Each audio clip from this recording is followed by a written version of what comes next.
Hello बच्चों, welcome to IT foundation mathematics class 9 का lecture number 01 surface area and volume का। Lecture number 01 में हम लोग स्फीयर के कंसेप्ट को देखेंगे, साथ ही साथ उनके फॉर्मूले को डिस्कस करेंगे और ऑब्जर्वेशन भी करेंगे, एनालिसिस भी करेंगे। तो आप हमारे साथ लेक्चर में बने रहें और अगर चैनल पे न्यू है तो प्लीज चैनल को सब्सक्राइब कीजिए और अपने दोस्तों को शेयर कीजिए।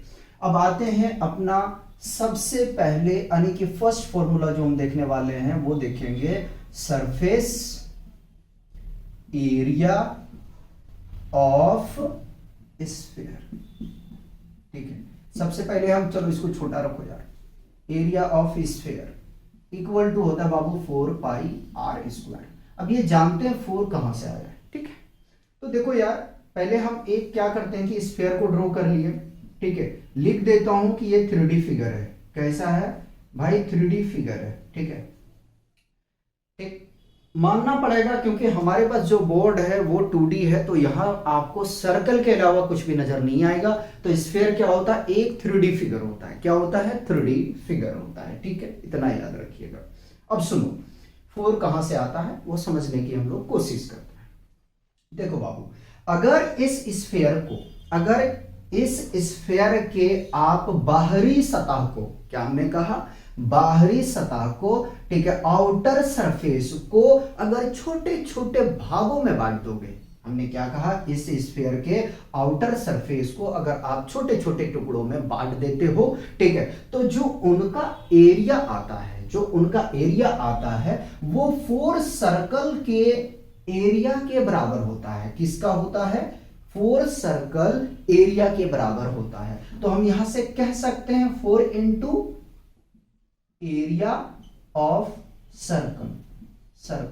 ठीक है, 4 इंटू एरिया ऑफ सर्कल। एक बार और रिपीट कर देता हूं। हमने कहा कि स्फीयर के अगर आउटर सरफेस को छोटे छोटे भागों में बांट देते हैं, ठीक है, तो जो उनका एरिया होता है वो 4 सर्कल के एरिया के बराबर में होता है। ठीक है, तो इसलिए हमने लिखा 4 इंटू एरिया ऑफ सर्कल। मेरे हिसाब से यहां तक कोई प्रॉब्लम नहीं आया होगा। आगे में थोड़ा सा चलेंगे और हम बात करेंगे अब CSA ऑफ हेमीस्फीयर। ठीक है, हेमी मतलब आधा है ना, हेमीस्फीयर। ठीक है, हेमीस्फीयर। तो आप 4 पाई आर स्क्वायर, ठीक है, ये किसका हो गया? स्फीयर का हो गया। ठीक, और हम आधा कर रहे हैं। पहले नहीं होता तो आप फिगर को देख लो। ठीक है, फिगर को देख लो। हमने क्या कर दिया भाई? इसको आधा कर दिया, आधा इसको हमने कर दिया। ठीक है, क्या कर दिया? हाफ कर दिया। ठीक, हाफ कर दिया। ठीक, तो इसकी वैल्यू कितने हो जाएंगे? 4 के प्लेस पे चाहो तो आप 4 से इसको 2 से डिवाइड कर सकते हो। ठीक, लेकिन अच्छा नहीं है, आप डायरेक्ट याद रखो कि कितना? 2 पाई आर स्क्वायर। ठीक है, क्या याद रखोगे? 2 पाई आर स्क्वायर। ठीक है, तो याद रखिएगा कि जो हेमीस्फीयर का होता है, इनके कर्व पार्ट जो टॉप का होता है उसको हम एरिया को लेके चलते हैं। ठीक है, तो हम क्या कह सकते हैं? हम यहां कह सकते हैं 2 into area of circle, area of circle. ठीक है, हेमीस्फीयर का यानी कि CSA ऑफ हेमीस्फीयर का जो एरिया होता है वो 2 एरिया ऑफ सर्कल के बराबर होता है, मतलब 2 एरिया ऑफ सर्कल के इक्वल में होता है। ठीक है, अगर हम TSA की बात करेंगे, अगर हम TSA ऑफ हेमीस्फीयर की बात करने जाएं, ठीक है, हेमीस्फीयर की बात करने के लिए जाएंगे, ठीक है, total surface area of hemisphere, तो इसमें क्या होगा? इसमें होगा CSA ऑफ हेमीस्फीयर प्लस ये टॉप का होता है। ठीक है, ये टॉप का, और plus area of circle, area of circle. ठीक है, कौन सा? बॉटम पार्ट का, ये होता है बॉटम पार्ट। ठीक है, पार्ट, मैं पार्ट लिख रहा हूं सर्कुलर। ठीक है, तो रखो जरा सा, 2 pi r square plus pi r square add करोगे तो 3 पाई आर स्क्वायर आ जाएगा। ठीक है, 3 पाई आर स्क्वायर आ जाएगा। अगर इसकी यूनिट को डिस्कस करने जाएंगे तो इसका यूनिट जो होगा, यूनिट जो आएगा, इसका यूनिट वो आएगा स्क्वायर यूनिट। ठीक है, स्क्वायर यूनिट आएगा बाबू, ठीक है। इसका यूनिट बात करने जाओगे तो अभी तक हमने जितने डिस्कस किए हैं सबका यूनिट क्या आएगा, सबका यूनिट स्क्वायर यूनिट आएगा। कितना आएगा, क्या आएगा, स्क्वायर यूनिट। चाहे सेंटीमीटर स्क्वायर होगा, चाहे मीटर स्क्वायर होगा, ठीक है, लेकिन किस में होगा, स्क्वायर में होगा। वॉल्यूम में क्यूब आता है क्योंकि पूरी उसमें हाइट भी आ जाता है, ठीक है। इसमें हम बात जो कर रहे हैं लेंथ और ब्रेथ की बात कर रहे हैं, ठीक है। इसमें हम लेंथ और ब्रेथ की बात कर रहे हैं जितने फॉर्मूले में हम लेके चले, ठीक है। और जो वॉल्यूम होता है उसमें एलवीएस तीनों आ जाता है, उसकी गहराई भी आ जाता है, ठीक है। उसकी गहराई को भी हम लेके चल देते हैं, ठीक। एलबीएच इसमें लेके चलते हैं। जब आप क्लास 11th में जाएंगे और वहां पे फिजिक्स पढ़ेंगे, ठीक है, तो फंडामेंटल यूनिट के नाम से 7 आप पढ़ोगे, 2 सप्लीमेंट्री में आप पढ़ोगे, ठीक है। तो वहां आपको समझ में आएगा कि हम एलबीएच क्यों कह रहे हैं। अभी मैं बोलूंगा तो आपको थोड़ा सा अजीब सा लगेगा कि एलबीएच के नाम से ये कह रहा है, ठीक है, वॉल्यूम को, ठीक है। और एरिया को आप एलबी के नाम से पढ़ोगे, ठीक है, लेंथ इनटू ब्रेथ। एक्चुअल में जो फंडामेंटल यूनिट है वो लेंथ है, ठीक है। अब लेंथ को ही क्या करते हैं, उसको ब्रेथ में बदल दिया, उसको हाइट में बदल दिया, ठीक है, बढ़ा के इंक्रीज करके 3 टाइम्स कर देते हैं उसको, ठीक है, 3 टाइम्स लेंथ को कर देते हैं। तो यहां तक मेरे हिसाब से कोई प्रॉब्लम नहीं होना चाहिए। आगे चलेंगे, हम बात करेंगे वॉल्यूम, वॉल्यूम ऑफ स्फीयर, ठीक है, वॉल्यूम ऑफ स्फीयर, ठीक है। वॉल्यूम ऑफ स्फीयर को हम क्या लिख सकते हैं, तो हम लिख सकते हैं क्या, क्या लिख सकते हैं, 4 इंटू वॉल्यूम ऑफ कौन, वॉल्यूम ऑफ कौन, घबराओ मत, ठीक है। वॉल्यूम ऑफ कौन, अभी मैं समझाऊंगा, यहां पे यहां एक्सप्लेन करूंगा, घबराना नहीं। वॉल्यूम ऑफ कौन, वॉल्यूम ऑफ कौन क्या होता है जरा से याद करो, 4 into 1/3 pi r square h होता है, ठीक है, पाई आर स्क्वायर एच होता है, ठीक। यहां समझना है, यहां क्या करना है, हमें यहां समझाना है, ठीक है, यहां कंसेप्ट देना है। वेट करो, घबराओ मत, एक एक चीज क्लियर करूंगा, ठीक है। अब यहां पे मैं थोड़ा सा क्या करता हूं, लाइन लेता हूं समझाने के लिए, ठीक है। वॉल्यूम ऑफ स्फीयर मुझे समझाना है, ठीक है। देखो बाबू, अगर आप एक स्फीयर को पकड़ते हो, ठीक है, एक स्फीयर को आप ले लिया, ठीक, उस स्फीयर को सेंटर से, उस स्फीयर को सेंटर से, उस स्फीयर को सेंटर से, ठीक है, छोटे छोटे छोटे छोटे कॉनिकल पार्ट में डिस्ट्रीब्यूट कर देते हो, ठीक है, छोटे छोटे कॉनिकल पार्ट में डिस्ट्रीब्यूट कर देते हो, तो जो उसका हाइट होगा, जो उसका हाइट होगा वो रेडियस के बराबर में होगा। क्या होगा, रेडियस के बराबर में। फिर से मैं रिपीट करता हूं, एक स्फीयर आपने पकड़ लिया और स्फीयर को आपने अगर छोटे छोटे इक्वल कॉनिकल पार्ट में उसको डिवाइड कर देते हो, तो उनका जो हाइट होता है वो रेडियस के बराबर में हो जाता है। अब जब रेडियस के बराबर में हो जाता है तो यहां से हम कह सकते हैं, क्या कह सकते हैं,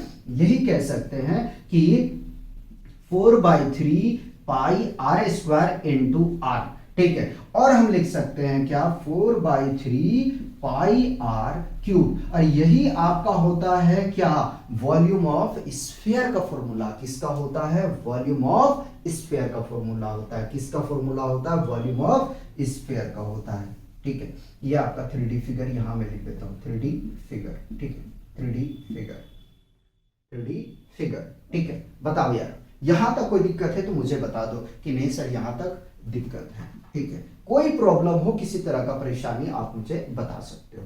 अगर आप लोग इजाजत देंगे तो मैं थोड़ा सा और आगे बढ़ना चाहूंगा, ठीक है, और आगे बढ़ना चाहूंगा।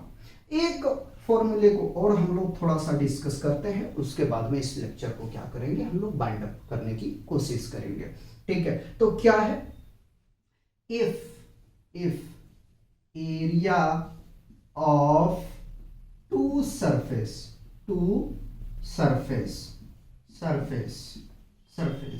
Are S1 comma S2 and volume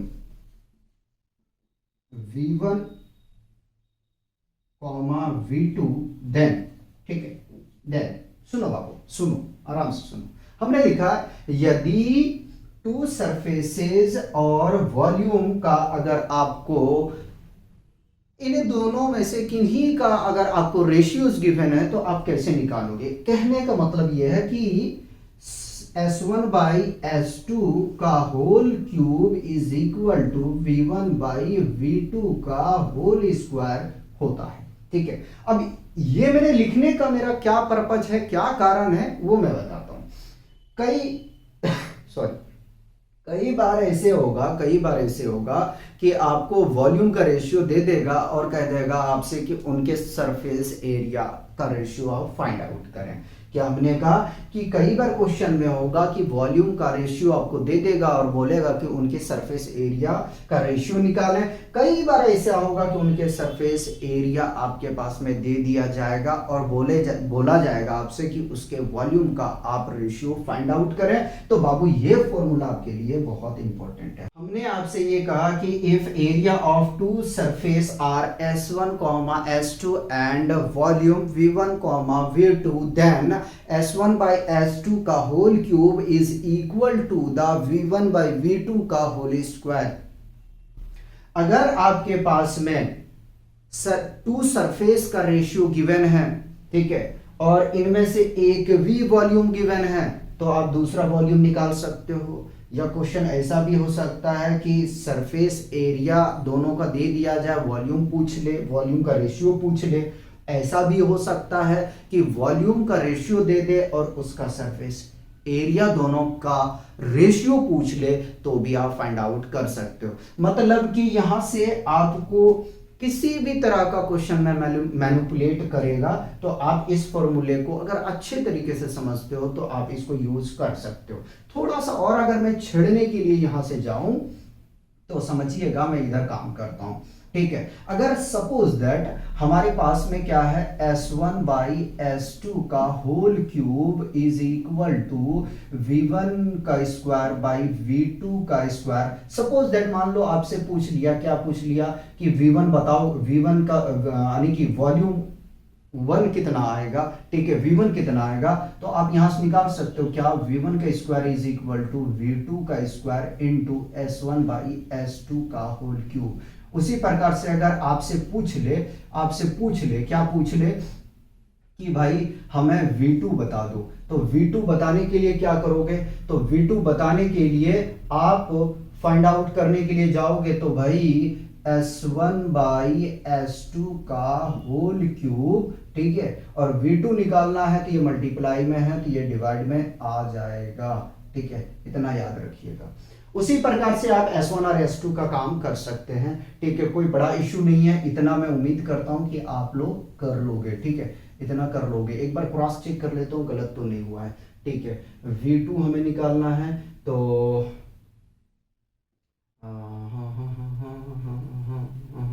ये डिवाइड में आ जाएगा। थोड़ा सा मैंने उल्टा कर दिया, तो यहां से मैं क्या करना चाहूंगा कि V1 का square by S1 by S2 का होल क्यूब। ठीक है, ये होगा, यानी कि V2 का square is equal to V1 का square divided by S1 by S2 का होल क्यूब आएगा। ठीक है, ये इतना समझिए। मैं थोड़ा ज्यादा कंफ्यूज कर देता हूं आप लोगों को, कोशिश करूंगा कि थोड़ा सा कंफ्यूज ना करूं। ठीक है, तो अच्छा, इनका ऐसा यूनिट की बात करोगे तो इसका आ जाएगा क्यूबिक यूनिट। ठीक है, इसका क्यूबिक यूनिट आएगा। और इन सब का ठीक है, मैं यहां लिख चुका हूं, क्या होगा, स्क्वायर यूनिट होगा। अगर इसकी यूनिट की बात करने जाओगे तो स्क्वायर यूनिट होगा, इसका क्यूबिक यूनिट होगा। किसका, वॉल्यूम का। बताओ यार, यहां तक कोई कंफ्यूजन है, कोई प्रॉब्लम है? तो नहीं प्रॉब्लम है तो आज हम लोग यही रुकेंगे, मिलेंगे नेक्स्ट लेक्चर में। तब तक आप लोग एंजॉय कीजिए, पढ़ते रहिए और अपना ध्यान रखिए।